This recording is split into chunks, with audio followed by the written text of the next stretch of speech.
शुक्लाम्बरधरं विष्णुं शशिवर्णं चतुर्भुजं प्रसन्नवदनं ध्यायेत् सर्वविघ्नोपशान्तये। यस्य द्विरदवक्त्राद्यः पारिषद्यः परस्यतं विघ्नं निघन्ति सततं वीक्षक्स्वेनं तमाश्रये। व्यासं वसिष्ठनप्तारं सिक्तेः पौत्रमकल्मषं पराशरात्मजं वन्दे सुकतातं तपोनिधिं। व्यासाय विष्णुरूपाय व्यासरूपाय विष्णवे नमो वै ब्रह्मनिधये वासिष्ठाय नमो नमः। अविकाराय शुद्धाय नित्याय परमात्मने सदैकरूपरूपाय विष्णवे सर्वजिष्णवे। यस्य स्मरणमात्रेण जन्मसंसारबन्धनात् विमुच्यते नमस्तस्मै विष्णवे प्रभविष्णवे। ॐ नमो विष्णवे प्रभविष्णवे। श्रीवैशम्पायन उवाच श्रुत्वा धर्मानशेषेण पावनानि च सर्वशः युधिष्ठिरः शान्तनवं पुनरेवाभ्याभाषत। युधिष्ठिर उवाच किमेकं दैवतं लोके किं वाप्येकं परायणं स्तुवन्तः कमर्चनः प्राप्नुयुः मानवाः शुभम्। को धर्मः सर्वधर्माणां भवतः परमो मतः किं जपन्मुच्यते जन्तुः जन्मसंसारबन्धनात्। श्रीभीष्म उवाच जगत्प्रभुं देवदेवम् अनन्तं पुरुषोत्तमं स्तुवन्नाम सहस्रेण पुरुषः सततोत्थितः। तमेवच्छारयन्नित्यं भक्त्या पुरुषमव्ययम् ध्यायन् स्तुवन्नमस्त्यं च याजमान्यः तमेव च। अनादिनिधनं विष्णुं सर्वलोकमहेश्वरम् लोकाध्यक्षं स्तुवन्नित्यं सर्वदुःखादिगो भवेत्। ब्रह्मण्यं सर्वधर्मज्ञं लोकानां कीर्तिवर्धनम् लोकनाथं महाद्भूतं सर्वभूतभवोद्भवम्। येष मे सर्वधर्माणां धर्मोऽधिकतमो मतः यद्भक्त्या पुण्डरीकाक्षं स्तवैरर्चेन्नरः सदा। परमं यो महातेजः परमं यो महत्तपः परमं यो महद्ब्रह्मा परमं यः परायणम्। पवित्राणां पवित्रं यो मङ्गलानां च मङ्गलम् दैवतं देवतानां च भूतानां यो व्ययः पिता। यतः सर्वाणि भूतानि भवन्त्यादियुगागमे यस्मिन् च प्रलयं यान्ति पुनरेव युगक्षये।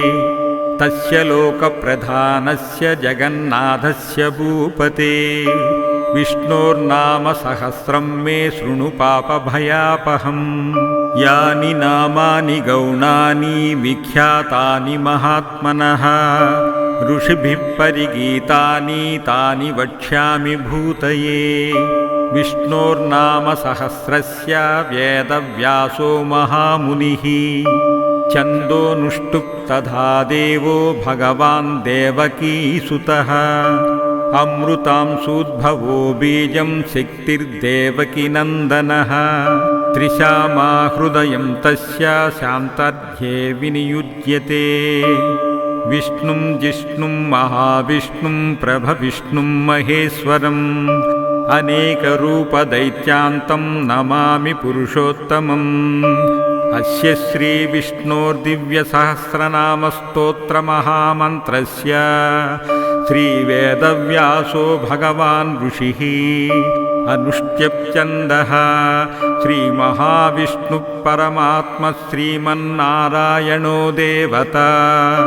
अमृतांशोद्भवो भानुरिति बीजं देवकीनन्दनस्पृष्टेति शक्तिः उद्भवः शोभनो देव इति परमो मन्त्रः शङ्खभृन्नन्दकी चक्रीति कीलकम् शारङ्गधन्वा गदाधर इत्यस्त्रं रथाङ्गपाणिरक्षोभ्य इति नेत्रं त्रिसामा सामगः सामेति कवचम् आनन्दं परब्रह्मेति योनिः ऋतुः सुदर्शनकाल इति दिग्बन्धः श्रीविश्वरूप इति ध्यानम् श्रीमहाविष्णुप्रीत्यर्थे सहस्रनामस्तोत्रजपे विनियोगः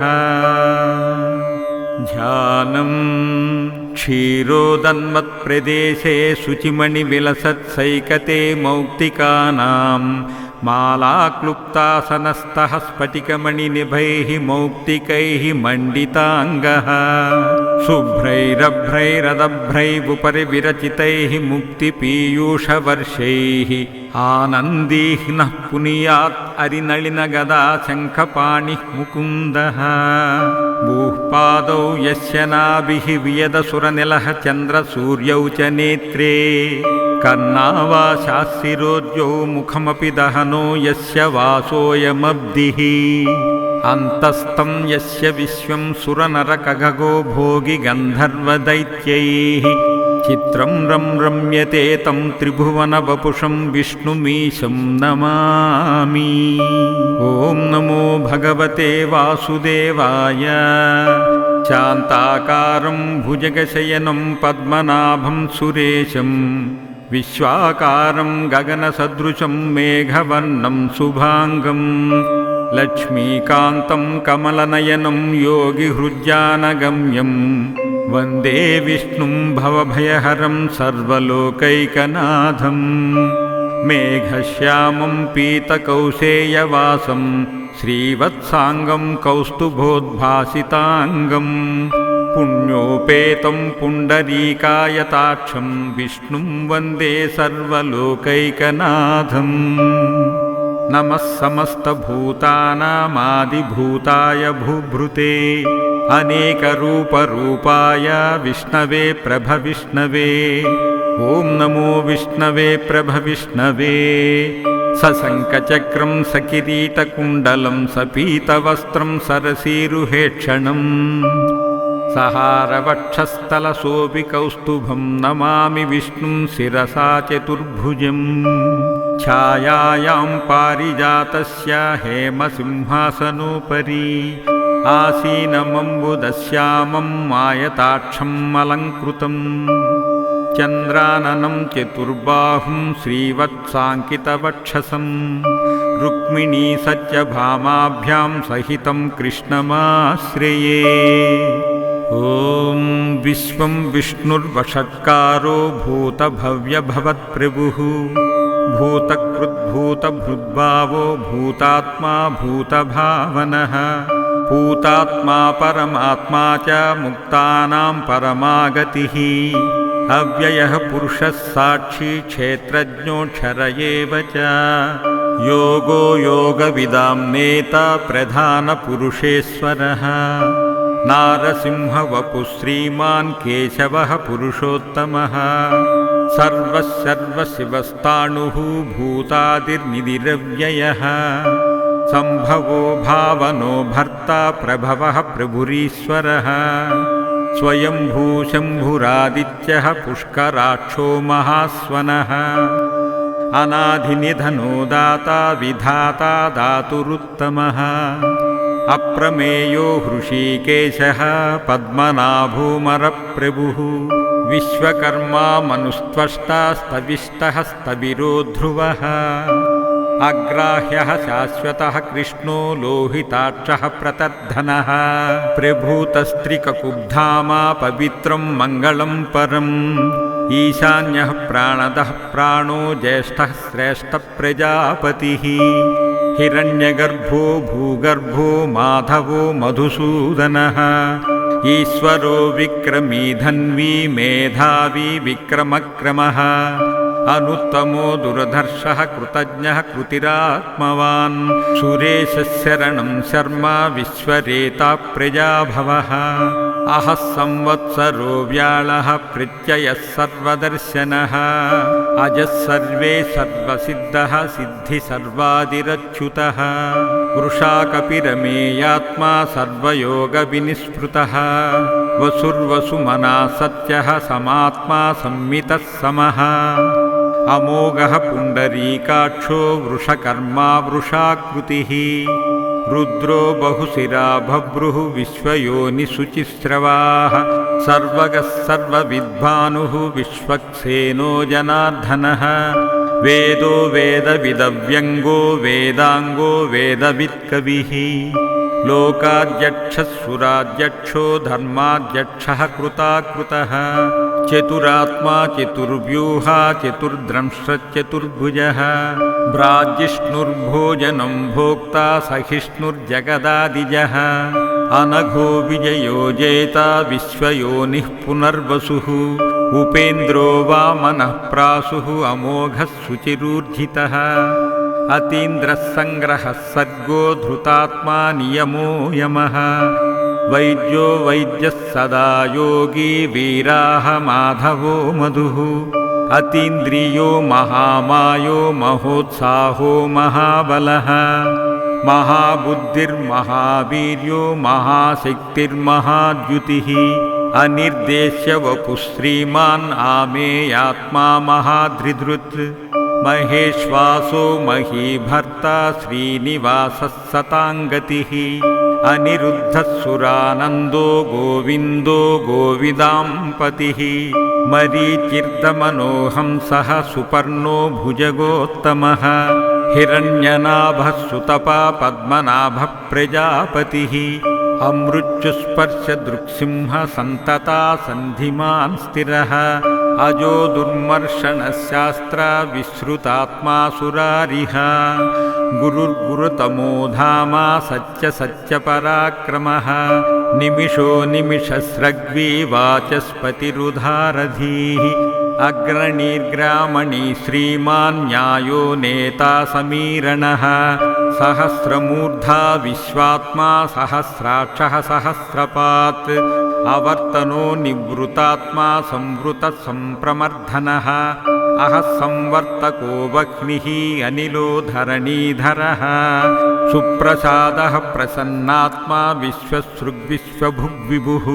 सत्कर्ता सत्कृतः साधुः जह्नुर्नारायणोन्नरः असंख्ययो प्रमेयात्मा विशिष्टस्तिष्ठकृच्छुचिः सिद्धार्थसिद्धसङ्कल्पा सिद्धिदत्सिद्धिसाधनः वृषा हि वृषभो विष्णुः वृषपर्वा वृषोधरः वर्धनो वर्धमानश्च विभक्तश्रुतिसागरः सुभुजो दुर्धरो वाग्मी महेन्द्रो वसुदो वसुः नैकरूपो बृहद्रूपः सिपिविष्टः प्रकाशनः ओजस्तेजो द्युतिधरः प्रकाशात्मा प्रतापनः बुद्धः सृष्टाक्षरो मन्त्रः चन्द्रांशुर्भास्करद्युतिः अमृतांशुद्भवो भानुः शिशुबिन्दुः सुरेश्वरः औषधं जगतः सेतुः सत्यधर्मपराक्रमः भूतभव्यभवन्नादः पवनः पावनो नलः कामः कामकृत्कान्तः कामकामप्रदप्रभुः युगादिकृद्युगावर्तो नैकमायो महाशनः अदृश्यो व्यक्तरूपश्च सहस्रजिदनन्तजित् इष्टो वसिष्ठशिष्टेष्ट शिखण्डी नहशो वृषः क्रोधहो क्रोधकृत्कर्ता विश्वबाहुर्महीधरः अच्युतः प्रदितः प्राणः प्राणदो वासवानुजः अम्पानिधिरधिष्ठानाम् अप्रमत्तः प्रतिष्ठितः स्कन्दः स्कन्दधरो दुर्यो वरदो वायुवाहनः वासुदेवो बृहद्भानुः आदिदेवः पुनर्धरः अशोकस्तारणस्तारः शूरः सौरिर्जनेश्वरः अनुकूलस्यतावर्तः पद्मी पद्मनिभेक्षणः पद्मनाभो रविन्दाक्षः पद्मगर्भः शरीरभृत् महद्विबुद्धो वृद्धात्मा महाक्षो गरुडध्वजः अतुलशरभो भीमः समयज्ञो हविर्हरिः सर्वलक्षणलक्षण्यो लक्ष्मीवान् समितिज्ञयः विक्षरो रोहितो मार्गो हेतुर्दामोदरः सहः महीधरो महाभागो वेगवानमिताशनः उद्भवः क्षोभणो देवः श्रीगर्भः परमेश्वरः करणं कारणं कर्ता विकर्ता गहनो गुहः व्यवसायो व्यवस्थानः संस्थानस्थानदो ध्रुवः परर्तिः परमसृष्टः तुष्टः पुष्टः शुभेक्षणः रामो विरामो विरजो मार्गे नेयो नयानयः वीरशक्तिमतां श्रेष्ठो धर्मो धर्मविदुत्तमः वैकुण्ठपुरुषप्राणप्राणदप्रणवपृदुः हिरण्यगर्भशत्रुघ्नो व्याप्तो वायुरधोक्षजः ऋतुः सुदर्शनकालः परमेष्टि परिग्रह उग्रसंवत्सरो दक्षो विश्रामो विश्वदक्षिणः विस्तारस्तावरस्ताणुप्रमाणं बीजमव्ययम् अर्धोऽनर्धो महाकोशो महाभोगो महाधनः अनिर्विण्णस्तविष्टो भूधर्मयोपो महामकः नक्षत्रनेमि नक्षत्रीक्षमक्षामः समीहनः यज्ञयज्ञो महाजश्च कत्रुः सत्रं सताङ्गतिः सर्वदर्शी निवृतात्मा सर्वज्ञो ज्ञानमुत्तमम् सुव्रतः सुमुखः सूक्ष्मः सुघोषः सुखदः सुहृत् मनोहरो जितक्रोधो वीरबाहुर्विदारणः स्वापनः स्ववसो व्यापी नैकात्मा नैककर्मकृत् वत्सरो वत्सलो वत्सी रत्नगर्भो धनेश्वरः धर्मगुद्धर्मकृद्धर्मी सत्सत्क्षरमक्षरम् अविज्ञातसहस्रांशु विधातकृतलक्षणः गभस्तिनेमि सत्त्वस्तः सिंहाभूतमहेश्वरः आदिदेवो महादेवो देवेशो देवभृद्गुरुः उत्तरो गोपतिर्गोप्ता ज्ञानगम्यः पुरातनः शरीरभूतभृद्भोक्ता कपीन्द्रो भूरि दक्षिणः सोमपोऽमृतपः सोमः पुरिजित्पुरुषत्तमः विनयोजय सत्यसन्दो दाशार्हः सात्वतां पतिः जीवो विनयिता साक्षी मुकुन्दो मितविक्रमः अम्भोनिधिरनान्तात्मा महोदधिशयोऽन्तकः अजो महार्ह स्वाभाव्यो जितामित्रः प्रमोदनः आनन्दो नन्दनो नन्दः सत्यधर्मा त्रिविक्रमः महर्षिः कपिलाचार्यः कृतज्ञो मेदिनीपतिः त्रिपदस्त्रिदशाध्यक्षः महाशृङ्गकृतानकृत् महावराहो गोविन्द सुशेषणकनकाङ्गदी गुह्यो गभीरो गहनो गुप्तश्चक्रगदाधरः वेधस्वाङ्गोजितकृष्णो दृढः सङ्घर्षणोच्युतः वरणो वारुणो वृक्षः पुष्कराक्षो महामनाः भगवान् भगः नन्दी वनमाली हलायुधः आदित्यो ज्योतिरादित्य सहिष्णुर्गतिसत्तमः सुधन्वाकर्णपरशु दारुणो द्रविणः प्रदः दिवि स्पृक्सर्वदृक्वासो वाचस्पतिरयो निजः त्रिसामा सामगः सामा निर्वाणं भेषजं भिषक् सन्न्यासकृच्छमशान्तो निष्ठा शान्तिपरायणः शुभाङ्गशान्तिदस्रष्टा कुमुदः कुवलेशयः गोहितो गोपितर्गोप्ता वृषभाक्षो वृषप्रियः अनिवर्ती निवृतात्मा संक्षेप्ता क्षेमकृच्छिवः श्रीवत्सवक्षा श्रीनिवासा श्रीपतिः श्रीमतांवरः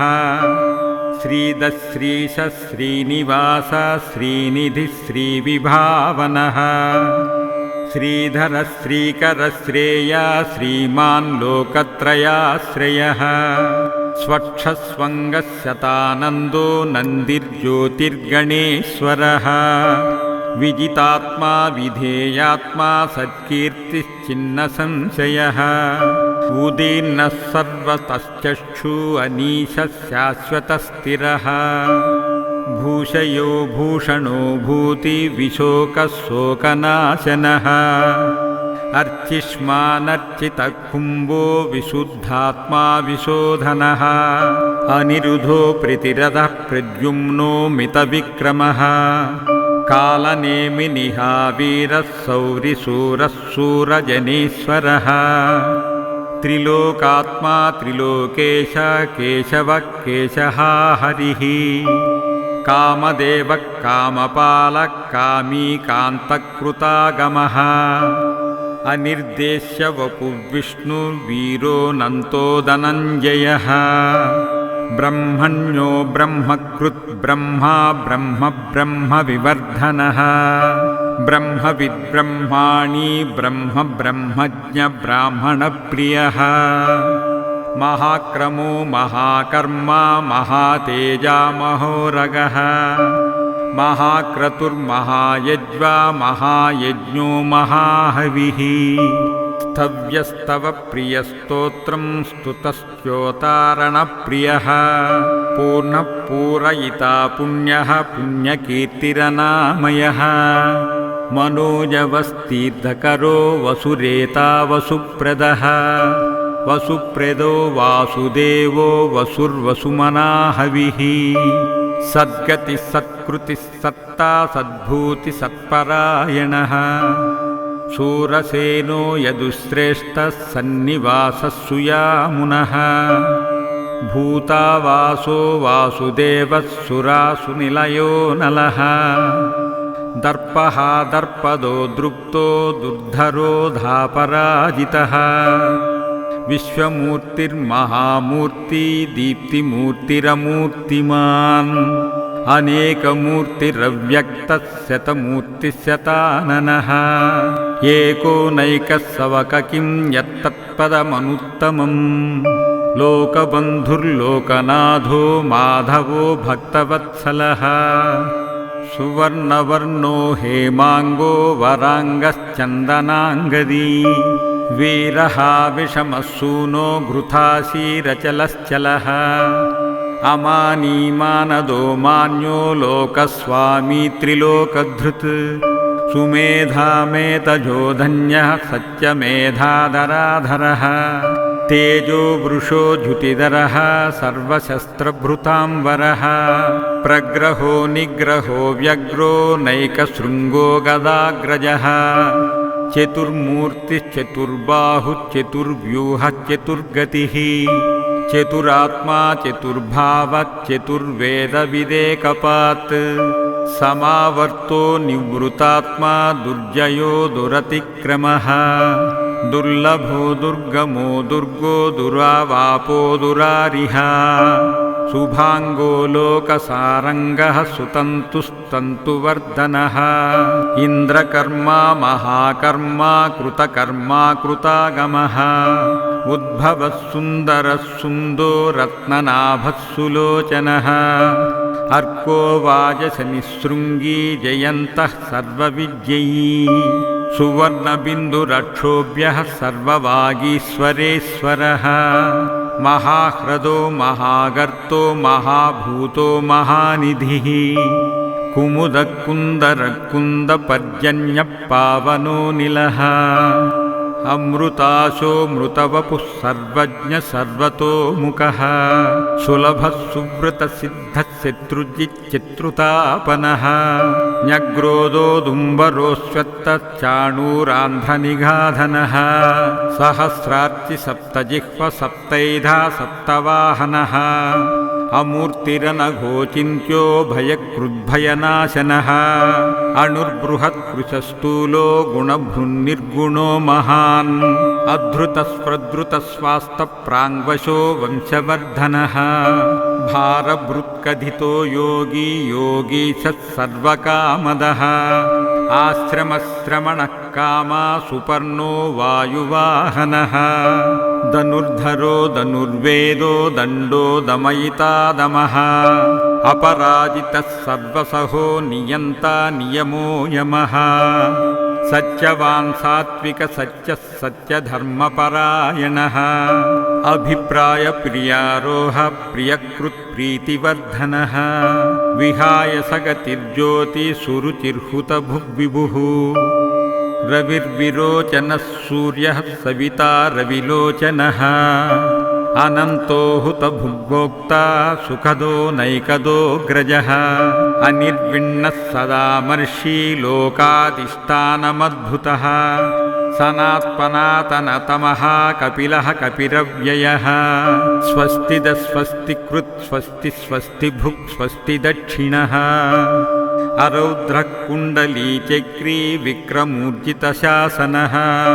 शब्दातिगशब्दसः शिशिरः शर्वरीकरः अक्रूरः पेशलो दक्षो दक्षिणः क्षिमिणाम्बरः विद्वत्तमो वीतभयः पुण्यश्रवणकीर्तनः उत्तरणो दुष्कृतिः पुण्यो दुःस्वप्ननाशनः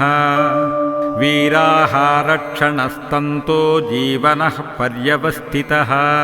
अनन्तरूपोऽनन्तश्रीजितमन्युर्भयापः चतुरश्रो गभीरात्मा विदिशो व्याधिशो दिशः अनाधिर्भूर्भुवो लक्ष्मीः सुवरो रुचिराङ्गदः जननो जनजन्मादि भीमो भीमपराक्रमः आधारनिलयो धाता पुष्पहासः प्रजागरः ऊर्ध्वगसत्पदाचारः प्राणदः प्रणवप्रणः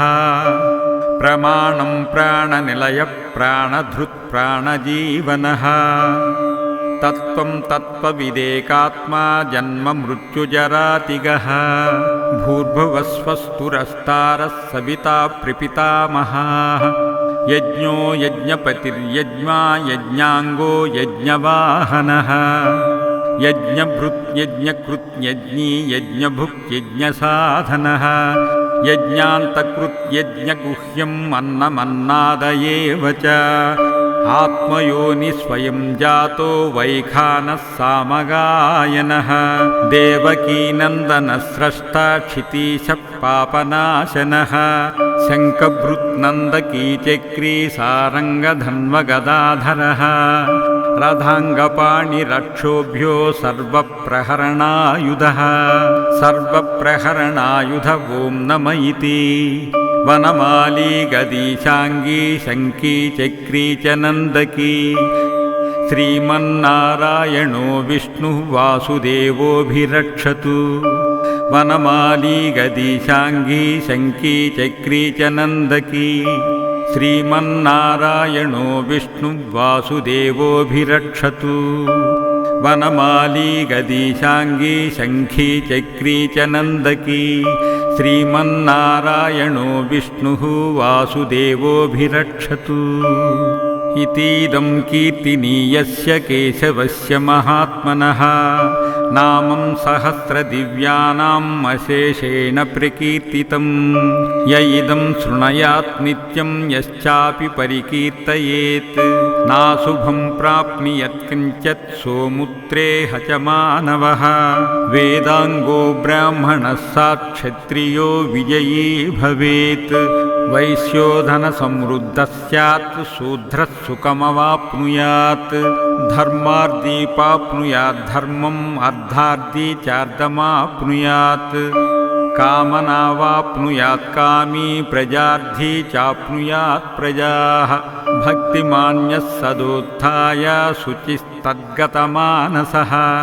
सहस्रं वासुदेवस्य नाम्नामेतत् प्रकीर्तयेत् यशः प्राप्नोति विपुलं ज्ञाति प्राधान्यमेव च अचलां श्रियमाप्नोति श्रेयः प्राप्नोत्यनुत्तमम् न भयं क्वचिद्वाप्नोति वीर्यं तेजश्च विन्दति भवत्य रोगोद्युतिमान् बलरूपगुणान्वितः रोगार्तो मुच्यते रोगात् बद्धो मुच्यते बन्धनात् भयान्मुच्येत भीतस्तु मुच्येतापन्न आपदः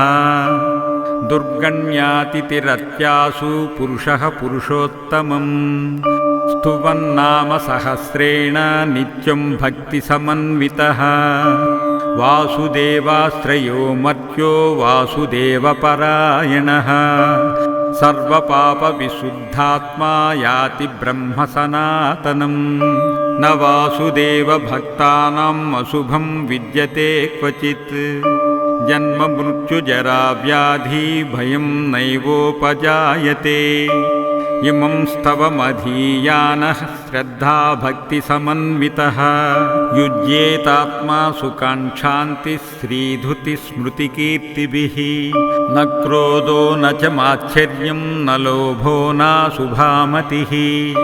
भवन्ति कृतपुण्यानां भक्तानां पुरुषोत्तमे द्यौः सच्चन्द्रार्कनक्षत्रं खं दिशो भूर्महो दधिः वासुदेवस्य वीर्येण विधृतानि महात्मनः ससुरासुरगन्धर्वं सयक्षोरगराक्षसं जगद्वेषवर्ततेदः कृष्णस्य सचराचरम् इन्द्रियाणि मनोबुद्धिः सत्त्वं तेजोबलं धृतिः वासुदेवात्मकान्याहुः क्षेत्रं क्षेत्रज्ञ एव च सर्वागमानामाचारः प्रथमं परिकल्पितः आचारः प्रभवो धर्मो धर्मस्य प्रभुरच्युतः ऋषयः पितरो देवाः महाभूतानि दातवः जङ्गमाजङ्गमं चेदं जगन्नारायणोद्भवम् योगो ज्ञानं तदा साङ्ख्या विद्या शिल्पादिकर्म च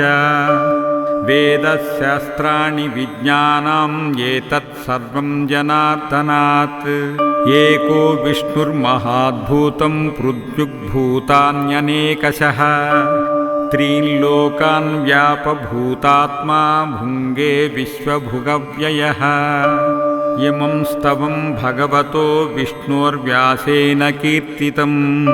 पठेद्य इच्छते पुरुषः श्रेयः प्राप्तुं सुखानि च विश्वेश्वरमजं देवं जगतः प्रभुमव्ययम् भजन्ति ये पुष्कराक्षं न ते यान्ति पराभवम् न ते यान्ति पराभवम् ॐ नम इति अर्जुन उवाच पद्मपत्रविशालाक्ष पद्मनाभसुरोत्तमा भक्तानामनुरक्तानां त्राता भव जनार्दन श्रीभगवानुवाच यो मां नाम सहस्रेण स्तोतुमिच्छति पाण्डव सोऽहमेकेन श्लोकेन स्तुत एव न संशयः स्तुत एव न संशयम् ॐ नम इति व्यास उवाच वासनात् वासुदेवस्य वासितं ते जगत्त्रयं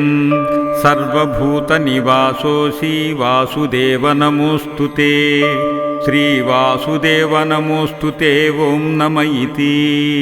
पार्वत्युवाच केनोपायेन लघना विष्णोर्नाम सहस्रकम्